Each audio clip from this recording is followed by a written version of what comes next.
to share with you my coloring cart. So Sammie over Coloring with Sammie did a tour of her cart and what was all in it, and I thought you might be interested in seeing my cart. So let me just give you a little background about the house and here at Rivercrest Cottage. It is only a 2-bedroom. It's fairly small, and you know, we have a lot of things over our life that we like to collect, and then some of us have hobbies like me, and hobbies in this case includes collecting a few things. And that's supplies. So I don't have tons of supplies, but I do have quite a lot to be able to store and make it convenient, and that's where my coloring cart comes in. So I thought I would take you through a little tour of it to show you what's all in it and what this little thing can do. So I hope you find this somewhat entertaining and maybe even get some inspiration here and there about what you might be able to do for storage, and let me know what your storage is like. So let's get on with it.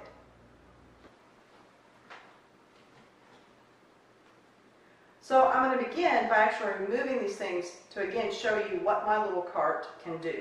So let me remove these items, be right back.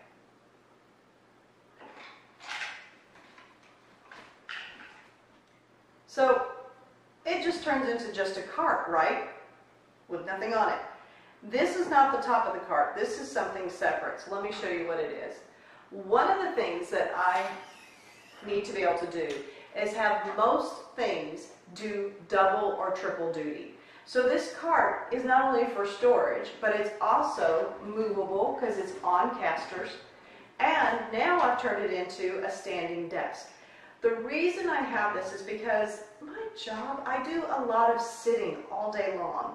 I mean, I'm up and moving, but you know, we need to stand more often. And when I get really into the coloring zone, especially on my days off and I'm here, whether it be a snow day, whether it be in the evening in the winter, or it's just too cold outside to be outside, or in the summertime when I have a lot of extra time to be able to color, I might color for 3, 4, 5 hours. I mean, throughout the day doing some other things, but standing really is better for you, and you should stand more often. And I found this standing desk absolutely perfect. It's wide enough. It has plenty of space. I can get my books. I've used this in several of my videos even because I can really get up close to the book and get the angles that I need because there's area all the way around. So I really love this idea. The other thing is the mobility of it. So the mobility of this throughout, I can take this wherever there's good light. And as you can tell right now, I'm doing some videoing. We have kind of dark gray skies. Some of my videos you'll see have really great lighting and others don't. So the lighting is very important whenever you're coloring. So being able to move up close to a window to get some natural light, or just to move under better lighting such as this and be able to color while watching television or YouTube videos, which is more likely what I'm doing, is really important. The other thing is I like how this is versatile to go up and down. So yes, if you're shorter than me or tinier, or that's more comfortable to go, you can have it further down, or I can have it up quite high and actually be able to stand with my back straight, which for me is really important to be able to color at a really nice height. I can make it taller than an average bar height. I can make it taller than the cabinet heights. The one thing I can't do with it because of it on this cart is it's not comfortable to sit at. But you know what? I have tables and desks for that. And that's what I used to always have to do, is just sit for hours.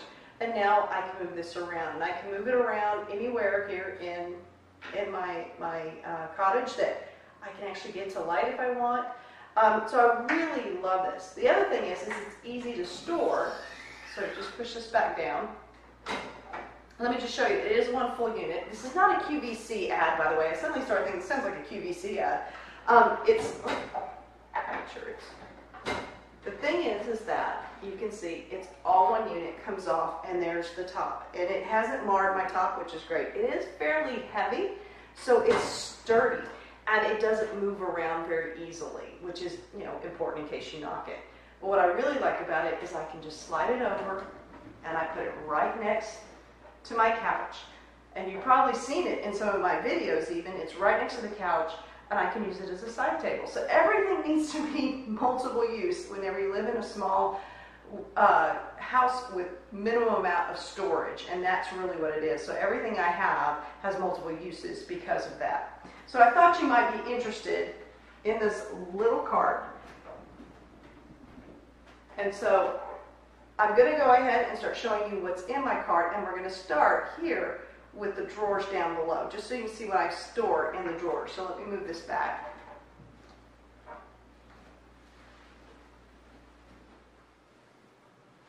I feel odd that I have you looking in my drawers, but I'll have you looking in my drawers. So one of the things I like to have is I kind of work in cycles.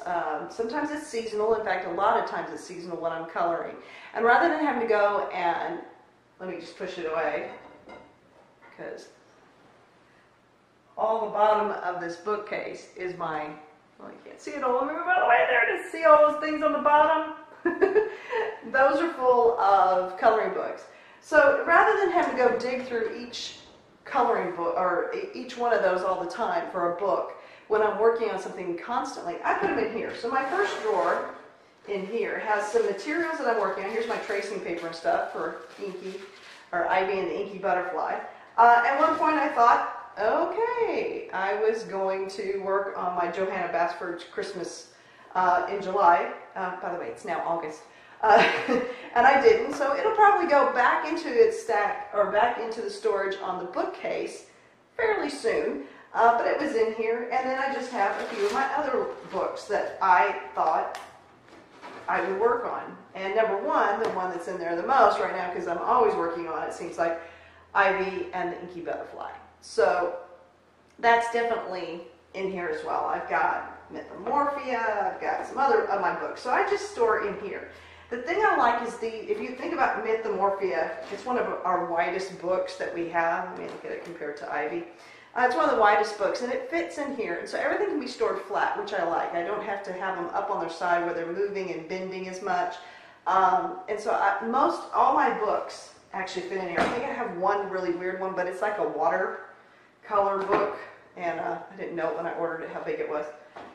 But all my books, my Johanna Basford's all fit in there. So and I can store quite a few, so I can have a lot on the go if I want. So that's what I do in drawer number one. Drawer number two has odds and ends. So things like, when I travel, I love these tins. So I have my Faber-Castell travel tin. That is actually my Faber, Goldfarb Faber tin. But I love keeping these tins. So this one can hold up to 24. If I'm traveling for the weekend, I'm not going to need much more than this. I can kind of see ahead and go, oh, I'm going to work on the background. When I go down to the city to go see my husband, I don't spend a lot of time coloring, but sometimes, we're in the apartment just sitting there watching a TV or something, or it's early in the morning, or so having colors with me, or even on the train, these are really great. I also travel with them on planes, things like that. In a plane, in a train, in a car, going very, very far. On a boat with a goat. Yep, channeling Dr. Seuss again. This one's a funny little one. This is like chocolate with liqueur in it. And it was just from Leonidas. And what I like about this is it's like made of balsa wood, so it's really lightweight. And with it having the little grid on it, it actually does hold pencils pretty well. But this is my husband's contribution to my traveling pencil cases that I might want. Also in here, I have, this is a whole set. 1, 2, let me get them out. 3, 4. It's a whole set of watercolors that I got, and they're like the Ohuoro or Hoo-Hoo, those pencils and pens and stuff that you get tons of them. They make markers on this, and we can't ever decide what the name is, and they all go by different names, but it's like Hoo-Hoo, Ohuoro, or whatever. They're watercolor pencils, and I loved all the colors. It was a fairly inexpensive set, so I thought I would order them, but I did have to order this separately that they're in. This actually goes into a binder. I like it because I can easily have these sitting out while I'm working, and they're small, they're easy to flip over and easy to work with, and so I just really like the inserts to this binder, and so I put all of them in there. A lot of great colors, a lot of space still. So those are some watercolors. What else do I have in here?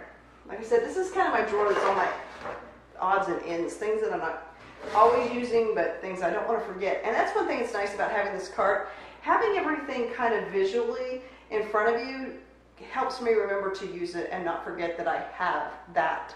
So it reminds me of what markers I have, what pencils I have, and also it's a physical reminder for me to go, if I'm going to order more, where am I going to store it, and do I really need it? Yeah, sometimes we need those reminders.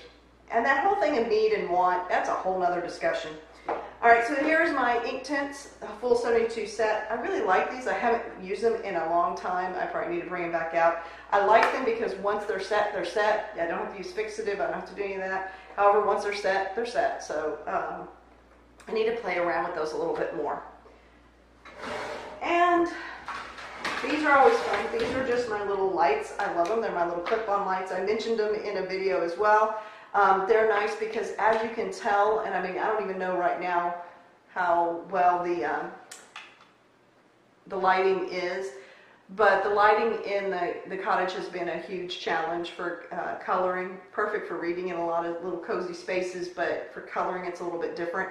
And so sometimes I need a little extra light. I like them because they just clip on.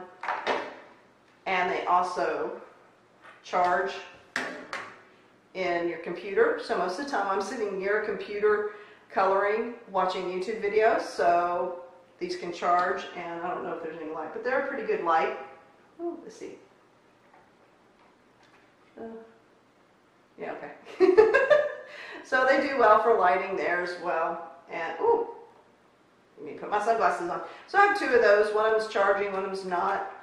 But I really like them because they do add light in places that I don't always have a lot of light here in the cottage.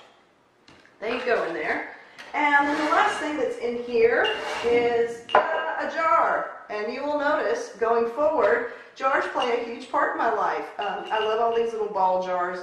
I like the different sizes. This right here is my most recent obsession, which is using distressed inks when coloring. And so these are my blenders that I bought, and you know, the big blender, little blender, and the extra pads that came with it. So I just keep those all in there. So this is kind of odds and ends in this little cart. The other thing that I don't want to forget is, one problem I'm having is I don't have a place that I can easily store binders, and I wish these drawers were where I could store a binder like this, but these are, they're not deep enough. But I do keep my binder around me quite a lot, and this binder has all my swatches in it for all the different materials that I have, all my markers, everything, because, and then some PDFs that I've downloaded as well. It's just a great reference for me whenever I'm working, and it's easy to look at. So I do like to try to keep it on my cart, because again, normally I'm either coloring on top of the cart in a lot of cases, or at least the cart's nearby for storage purposes and all of that. So my cart. So one of the things that I do that I really like is, so for my Prismas, for ease of being able to get to them. Now I have, and you'll see later, storage for my extra pencils and everything. But I started noticing that, you know, when I'm working, especially on backgrounds, and I'm needing a lot of the same color family, but I'm just doing different hues or whatever, I found putting them in their color families has really, really been beneficial. I seem to have some luminance in here that I want to move over. When I say that, now it's not going to want to go in.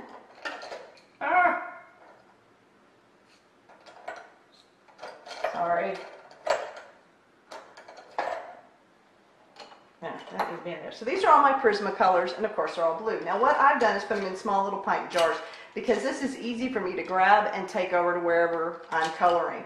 Because when I am coloring, and I'm coloring it on this or coloring over at my desk, you know, this gets moved out of the way.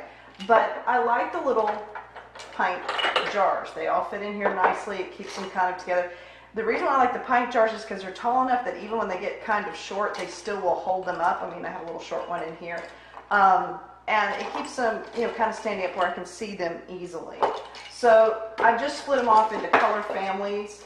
I have some Gamsol in here. Everybody knows I like the Gamsol, so that is my jar. And I have to tell you about this jar. This jar is probably up to here. You can't quite see it to about there.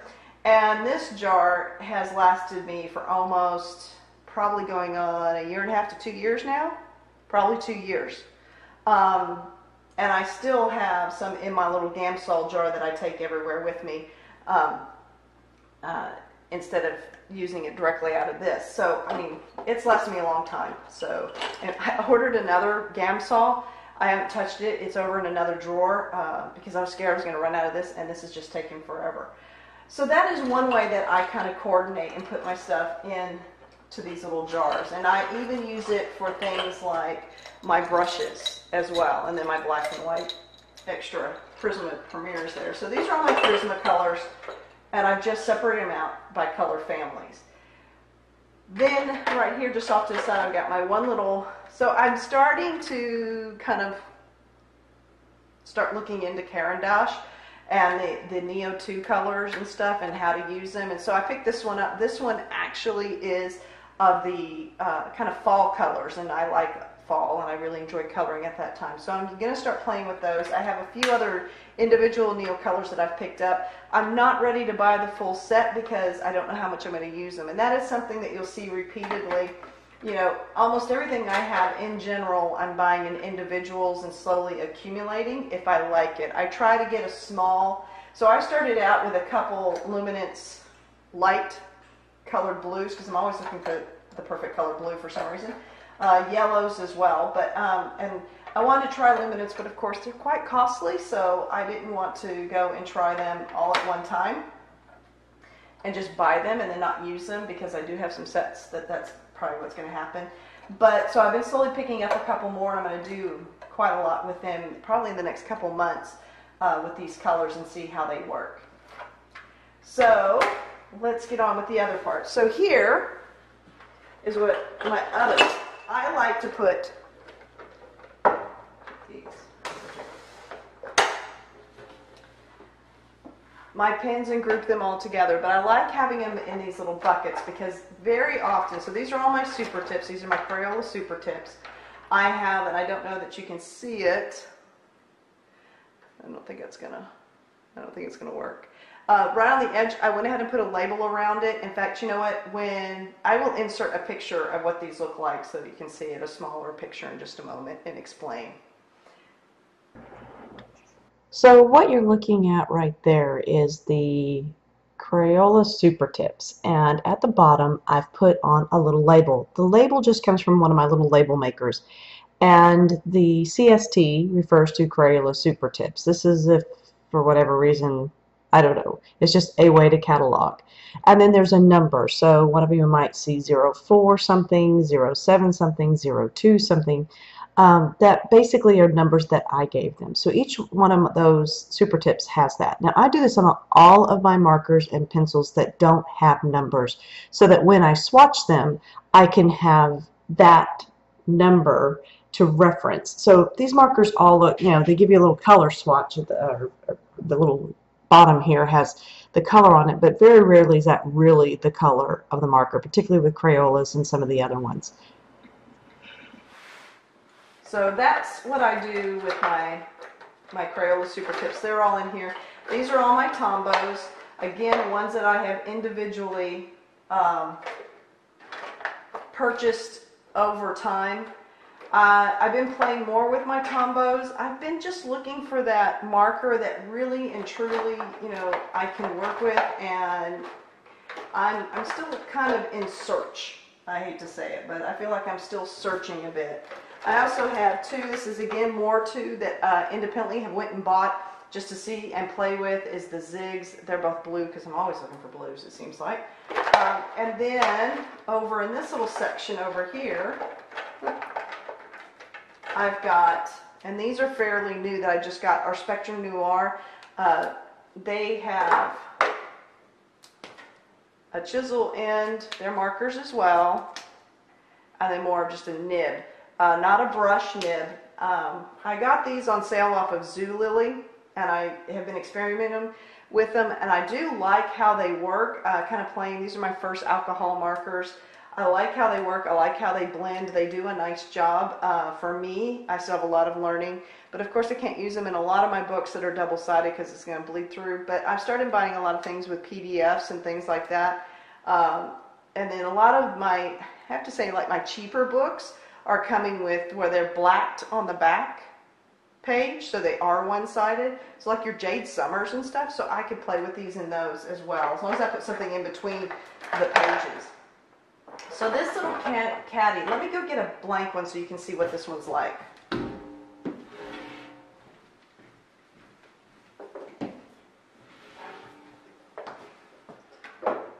So one of the things that's nice about them, of course, is the portability. They come with great little handles, and then I can just put them over here, and they just fit perfectly in this.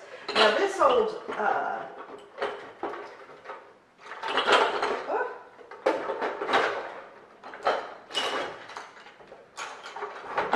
this wooden caddy that I have everything in, actually I think I got years and years ago, like from, it'd be kind of like a Hobby Lobby, you can sometimes get it, it's made of wood, but I think this one actually came from something called, oh, what was it called?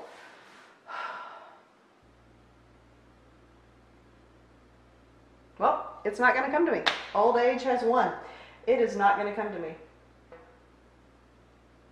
Oh, well, it's not going to come. Never mind. But I just want to show you, so this is that they are metal sided, and then they have all these little compartments. I love these, especially for markers, because of the depth that this is. So my markers are standing up straight, and I also love having all these individual little spaces because, again, if you look, see if I can bring it over without actually taking it out. Let me just turn it sideways. If you look, these I've done in color families as well. So I have my greens, I have my blues and grays, I have my reds and purples, and then I have my oranges, yellows, and browns. So I could group them by color families, which I like a lot. Saves down if you're looking for a particular color based on a color swatch I did. I can easily find it because it's going to be in the greens, the blues, the red, purples, or the browns and yellows. So grouping that way has been really, really beneficial. Now the only downside is, and I'm sure somebody will note this, I know this is not the best storage for markers. Most markers need to be stored on their side. I just don't have room or capability to do that. What I do is I do store like my super tips upside down so that the liquid, if there is any in here, is going towards the tip and not running away from the tip. So I'm hoping that helps. It's harder on these dual ones because, I usually like them to go more towards the nib than the brush. And actually, I need to turn all these over because I just suddenly... One of the things is everybody complains about Spectrum Noir that you can't tell from the outside which is the nib and which is the chisel. So if you look at this, there's a gray little line there. That is always your nib. So in this case, that tells me I need to put my nibs down if that's what I'm worried about. So, and what's nice about Spectrum Noir is they do have the numbers on both ends of the marker, so you don't have to worry about that. So I'll go back later and make sure that all of my nibs are facing down. That's really, and then of course it's hard with your Tombows because they also are dual nibbed. I very rarely use anything but the brush nib on my Tombows, so I put those facing down. It's about the best I can do. I just don't have a way to let them be sitting horizontally for storage purposes. So if I come around, and we'll pull out the other one. So remember, it's basically looks like this. It's got the different compartments exactly the same. It fit just perfectly. The hard thing is when you go to put them back in that the pencils a lot of times try to get up underneath this little lip here.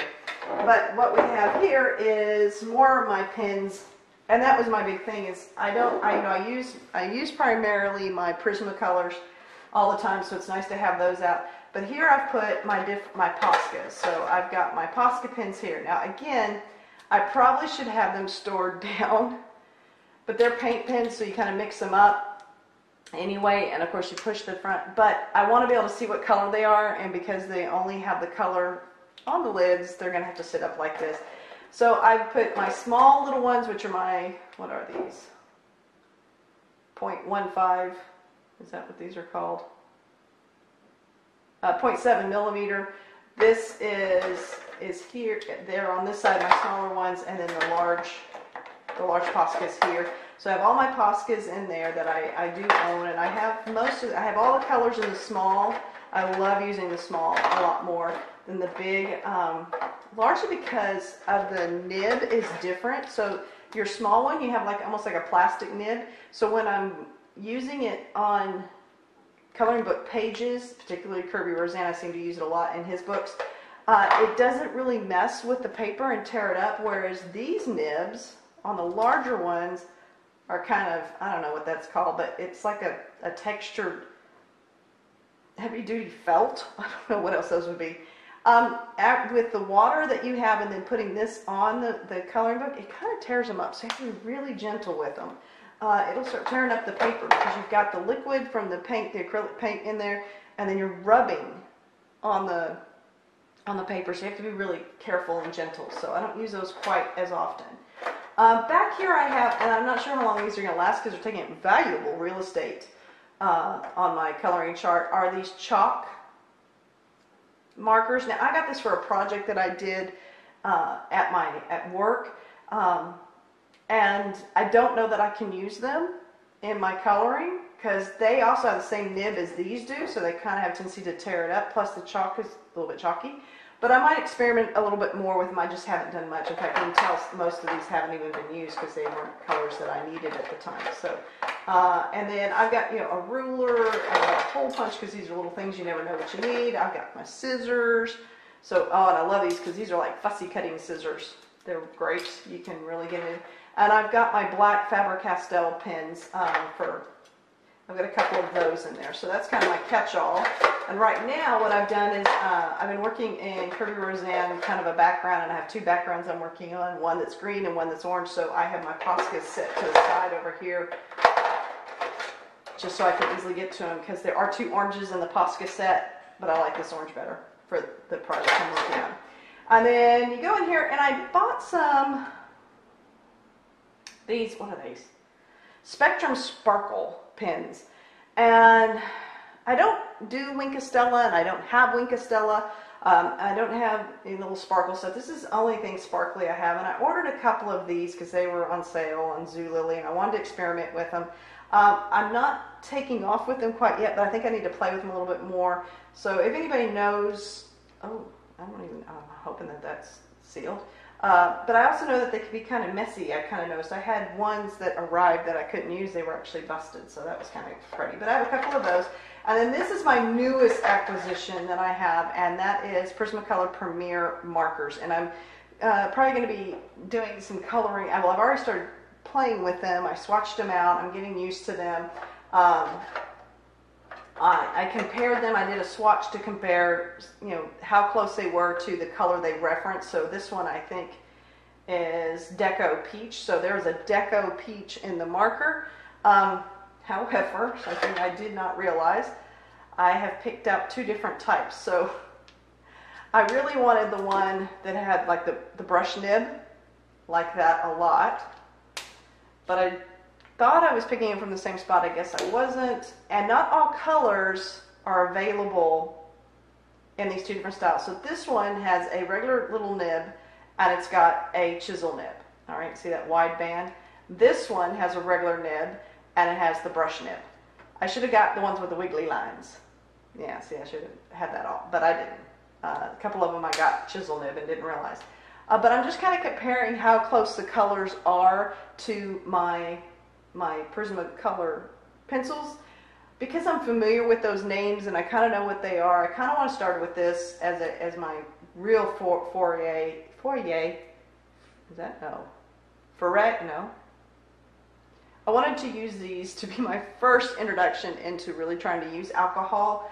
So I've got my Spectrum Noirs over here, and now I've got my Prisma Premiers. Buying these individually at Blick and just building slowly and going to see how they go. But I want to experiment more with markers. I really have started liking using them, but always in conjunction with my Prismas. I always go back to my Prismas for that added little punch.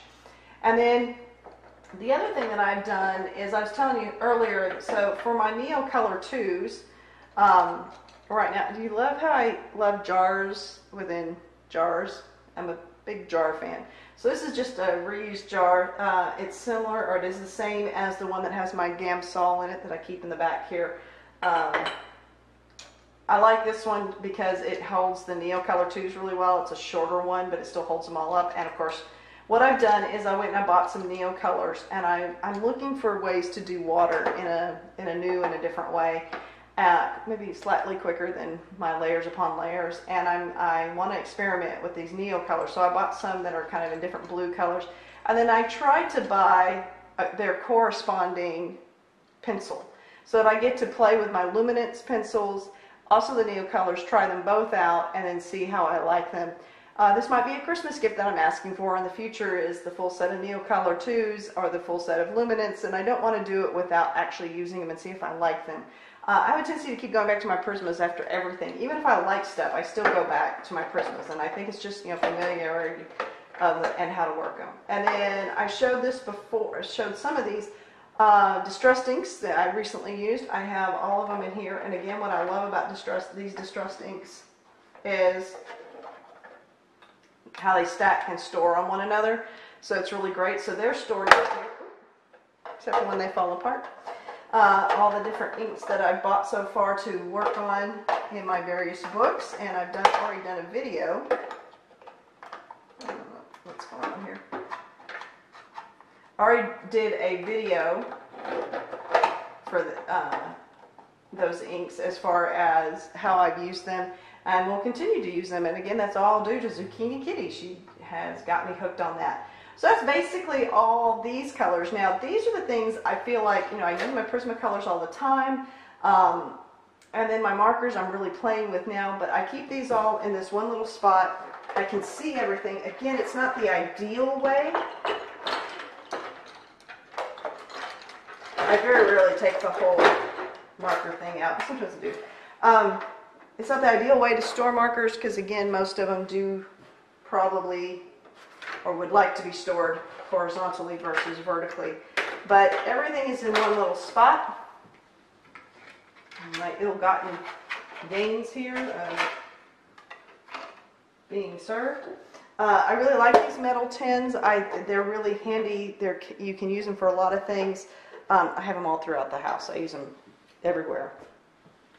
So that is this part that I can store on top, and most of the time it is stored here on top if I'm not actually coloring at the time, but easy to move.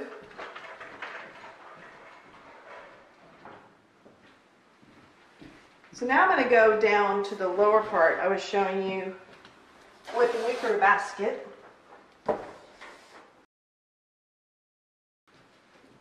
So the wicker basket I store at on the bottom of this cart, and it holds my cases, and my cases are split up to hold different types of pencils. So I like using the same pencils, or know what pencils, especially when you do these videos, and I usually try to put up what pencil I'm using and stuff. It's kind of handy to always have them together.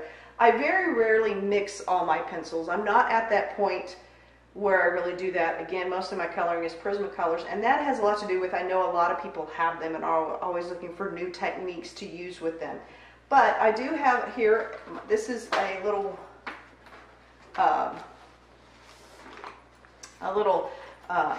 pencil case, which actually holds quite a few. And this I got from Blick, but this holds all of my Faber-Castells and the gold Fabers. When I'm using my pencils, one of the things I do is when I'm using them in a coloring book specifically or whatever to remember that color, I often do keep them upside down, and that way, I know this is a color I'm using when I go back, because very rarely do I finish in one setting ever, and so I need to be able to have a way to reference. So it's kind of neat. You have the one, and then and it's really small compared to my other pencil cases. So this is ideally what I like to take when I travel to go to the city for any amount of time to go spend with my husband. And here's the other side with the blues and the greens and different ones. This fits, because of how small it is, and let me show you the difference. I think some of you have seen my Thornton, and this one, you can see how much smaller it is. So here's the top of this one, and you have, that's quite a bit bigger, bulkier. Also, when you turn it sideways, the bulk, and they almost hold the same amount. So this one I really like for traveling purposes. at least when I'm going down for a long stay down in New York with my husband. So this is my Thornton. I did a little thing quite a while ago about it. Really, really love it. I like, I call it it's a book of pencils. How exciting.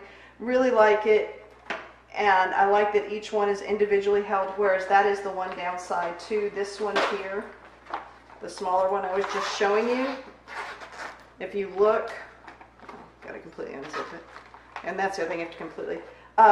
They're done in groups of 3, and I don't really like that. I like them to be individual, but that's okay for a traveling one. And I'm not, and keeping someplace else, that's okay with the 3. But this one I like a lot better because each pencil has its own individual spot. These are all my extra Prismas because I have so many variances. I ended up buying like 3 different sets of Prismas. I started with 36 as a gift. Then I bought a 72, and then those got lost in luggage for 44 days. Finally showed up 44 days later. By that time, to console my loss of my 76, I bought 120, and now I have the complete set because I've built from the 120 to make sure I have one of every Prisma. So I have the 150, but I have multiples. I mean, like you'll see right here, this is 945. I have 3 of those. Those are probably ones that I use a lot. If I get down to 1 and I take that away, then I know I need to replace it. So it's a way for me to keep up with what I need to replace.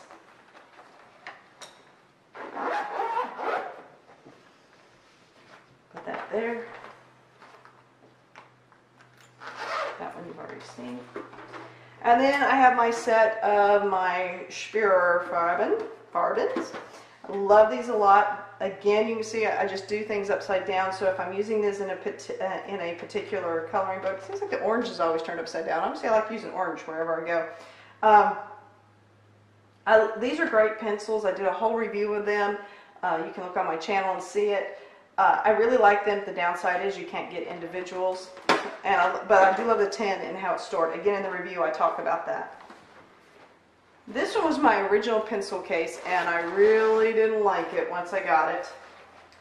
Largely because the only way to get to everything is by doing this ridiculous fold-out thing, which I never have space to do that. So this is holding my Stabilos and my triplus fine liners. Jury's still out on these about how much I really like them or don't. I think I have this upside down. Yeah, I do. But it has all my Stabilos. And again, you have to do this crazy fold-out thing to get everything. So it's not really a favorite of mine. Maybe that's what I'll do, is talk about pros and cons of pencil cases. But this was the first one that I bought, before I really knew what I would be doing with them. And so it makes it, yes, for traveling, they're very safe and all that, but to actually use them and put them away, rather than take everything out and then have to re-put them all in at the end, it's not very useful. So that's why those markers are in there, because I don't use them very often. I haven't really, I've done a little bit with them, but not a whole lot.